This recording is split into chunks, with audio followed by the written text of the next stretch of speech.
the best all the time. Will they improve? Criticizing is not always criticizing, but highlighting the deficiencies, highlighting the problems will only help us to grow.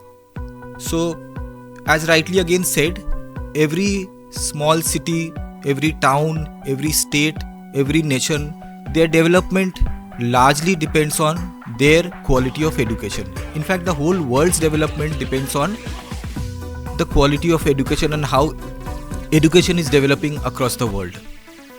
It will shape the future of the world. So obviously, all countries are not progressing in the same manner. It is expected that developed nations will be progressing more, but we are more concerned about our own country, India. There is huge potential and we are living in a very critical time. Critical time in the sense, our generation, we have witnessed the kind of changes I suppose neither our earlier generations have experienced nor the future will experience. If we remember our childhood, the only mode of communication, written communication, was post office. We all have seen postcards, inland letters, how we used to write letters to friends or relatives in other countries. It used to take months to reach. We have seen all that. We have seen how STD booths used to exist in almost every corner of the road. We have seen the dialing phone handsets. We have seen all the revolution. We have recently seen how, since I come from a company called Paytm, which is into UPI and money transfer, how transformations are happening across world and also in India. If it happens in the world, we cannot be left out. We are a part of the world. We are a very important part of global development. So we have seen how, whether it is a money transfer today, you go on the road, every small vendor on the road will have a scanner and a code, how we transfer money. You see how food business, restaurant business have changed with Swiggy, Zomato coming. Maybe a decade ago, 5 years ago, we never even imagined how sitting at home, middle of the night also, you can order food and get it in a few minutes time. So there are multiple such examples.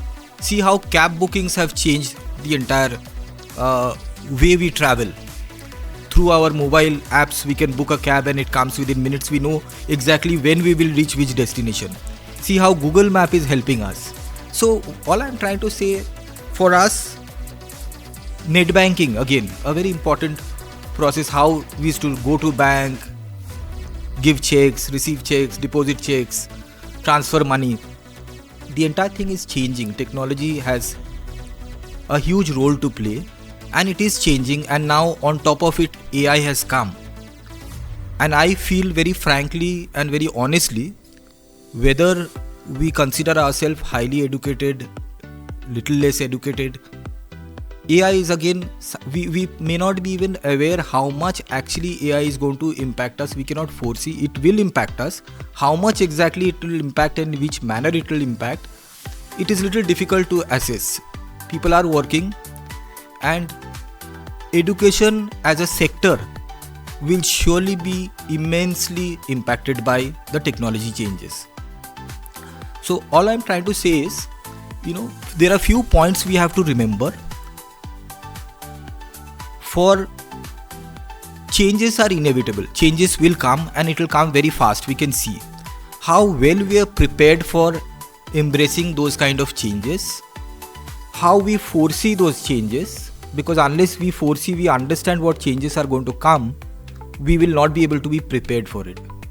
So our understanding, our ability to foresee, and our preparedness, and by foreseeing and by preparing ourselves, we have to accordingly make the necessary changes.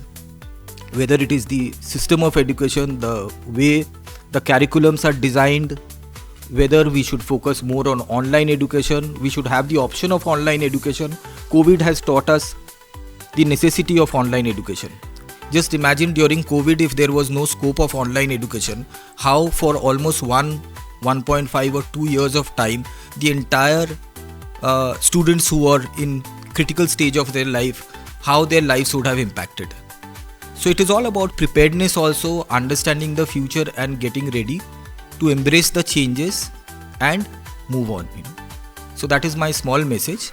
So let's be, what is most important is to understand the deficiencies, prepare ourselves, and move with the changing times, understanding the future requirements. So this audience has got people who are related to education in one way or the other. Maybe as a parents, maybe as a teacher, maybe as an educator. We all have our responsibilities and we must contribute. And as very nicely Dr. Lokhandwala mentioned, that it is our motherland and it also has an impact on the whole world. So not just as a India as a country, but as a contributor to the world, we must do everything possible. We may not be directly responsible for a lot of activities. We may not be in a position to frame or to make the necessary policies. We are not policy makers maybe, but in our own ways we have the scope and potential to contribute. So we must understand, we must identify how we can contribute, and every small drop of water also makes an ocean. We must remember and we must contribute accordingly. Thank you so much.